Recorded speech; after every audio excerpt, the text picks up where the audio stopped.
And I was back practicing law, trying cases. I came from a background as a prosecutor and a defense lawyer, as well as a plaintiff's lawyer in the personal injury business. And my partner and I set up a very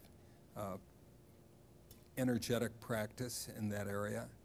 And I had told everybody, and there was rumors that I would be considered to run for assessor, and I said I would not run. I had no interest in being the assessor. I wanted to practice law. And at the slate making, a number of candidates were presented their credentials to the committee. Morgan Murphy and Morgan Ed Murphy, Verdoliak. and then Morgan Murphy withdrew. And after that, Ed Verdoliak decided that he would become the candidate for the office of assessor. And at that point in time, during the course of the discussions in a public forum, I felt that they were not treating my colleague, my friend, my mentor, my buddy P.J. Cullerton fairly in terms of their intemperate questions, and particularly since he was the most supportive of their candidacy when they were young men seeking whatever office they were seeking.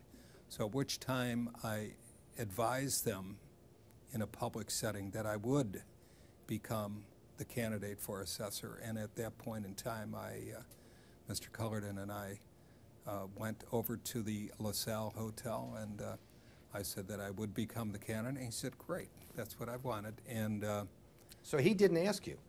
No, it was very, let's say, a forum that I enjoy being in which there is people with opinions that differ from mine, and for reasons that they thought they could present their credentials to the people of Cook County, and I felt that I was better prepared to serve than they were, and Mayor Daley and Tom Keene and a number of others felt that I was a far better candidate and more electable for the people, and more experienced, more knowledgeable. And so after the Democratic Party met, they nominated me to be their candidate in the Democratic primary. And so for the next 4 months, Alderman Verdoliak and I presented our credentials throughout the county of Cook, and I prevailed. I had a significant, I received almost 75% of the vote.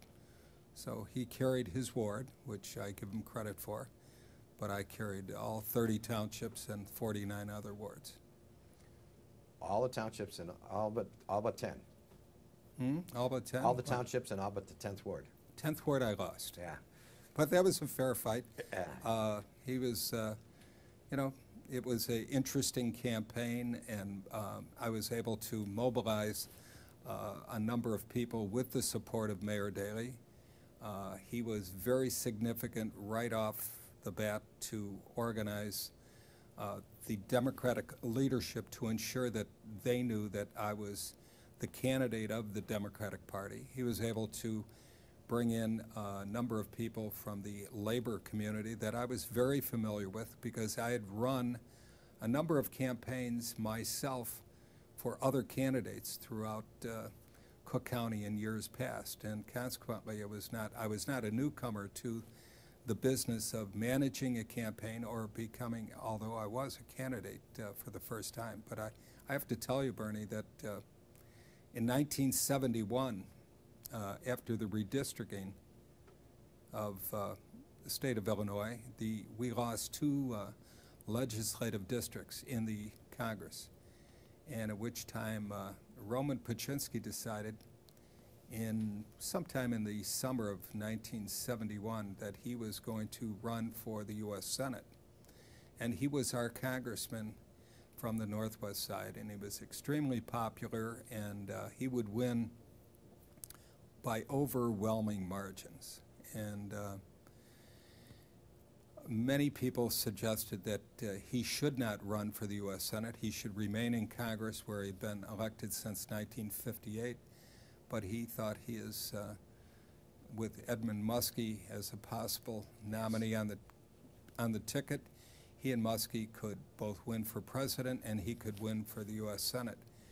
and at which time there would be a vacancy, or there would be no candidate running for Congress from our district. So there was all the committeemen from the 11th Congressional District convened, and in their wisdom, they selected me to be the nominee of the Democratic Party to be the next congressman.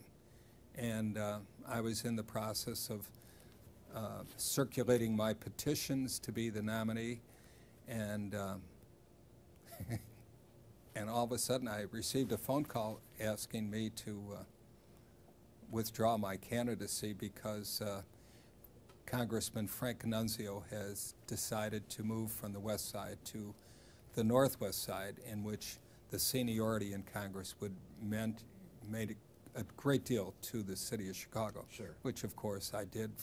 Congressman Annunzio and I were great friends, and he has a great family, and I knew his sons and daughters and sons-in-laws that we had attended John Carroll together. So my short-lived 3-week candidacy came to an abrupt end, but I had participated aggressively in behalf of Roman Paczynski and Frank Annunzio and so many other candidates out there, so that when I was the nominee of the party in 73, 74, it was pretty easy for me to mobilize both financially and vote-wise. Now, the phone call came from the fifth floor, or what? Or No, from it was just, I think Mr. Cullerton called me and said Okay. that I think, Tom, it would be, at this time, we didn't think Congressman Annunzio would move from the his present existing district to the northwest side, but he, in his wisdom, decided to do so, and I totally respected that, and I said, of course, I would withdraw. So it's interesting from a historical point of view that you would talk to the mayor about a deputy position in a county position, deputy assessor, but you would clear that with the mayor of the city. Well, he was the chairman of the party. Yes. And he was not just the chairman of the city Democratic Party, which was something that started many, many years later. If you were the chairman, you were the chairman of the party. That meant all of Cook. All of Cook, and that meant all 30 townships and all 50 wards. And so the mayor and I spoke a number of times when I was seeking the office of assessor. He was very free with his time. He really supported my candidacy by encouraging me to get out and get the vote, as the old Tip O'Neill asked everybody for a vote, and I did. And my calendar of events 7 days a week was filled with numerous opportunities to meet voters and new voters and ask them for the gift that they could give me, and they did, and by overwhelming margins. But the support I received from Mayor Daley was significant, both in terms of financial support, in terms of his support of me personally, and to ensure that the Democratic Party would be inclusive by bringing young people into the campaign organization. And in rewards for the work that I did in behalf of many other candidates from the time before I could vote in 1960, I was helping many, many candidates for office. And I know in 1960 I came out of the Army, and that's when I first voted for Jack Kennedy. But all those other years, whether it's Bill Clark running for the U.S. Senate or so many other candidates, I have participated in the process. And as a result, he felt that it was good for the Democratic Party to have somebody that was skilled in organization as well as the knowledge of the office in which he sought. Well, you learned from a professional in P.J. Cullerton. Yes, he was a professional. And I can't remember whether it was 66 or 70 when he was the only Democrat endorsed by the Chicago Tribune. The only Democrats. And Chicago Today. Right. But the and Tribune. The Chicago Sun-Times and the Chicago Daily News. Right. The Tribune wasn't in the habit of endorsing that's correct. Democrats. But so you learned from a real pro. So when you were running for the assessor and you talked with Daley, did Daley provide any insights that were different from that you got from PJ? Oh, yeah. They were both significantly the same and significantly different. both had participated in elected politics. PJ was elected, I think, the first time in 1933, and he had served in the city council when there were 2 aldermen per ward. Okay. And so in 35 that was changed or amended, in which 1 alderman, I think my historic information is correct, but from that time on, they were sort of colleagues all during those years. And Mayor Daley was working in numerous governmental offices, and Mr. Cullerton served in the city council from that year up until 1958. And so when Mayor Daley became the chairman of the Democratic Party in 1953, one of his avid supporters was P.J. Cullerton.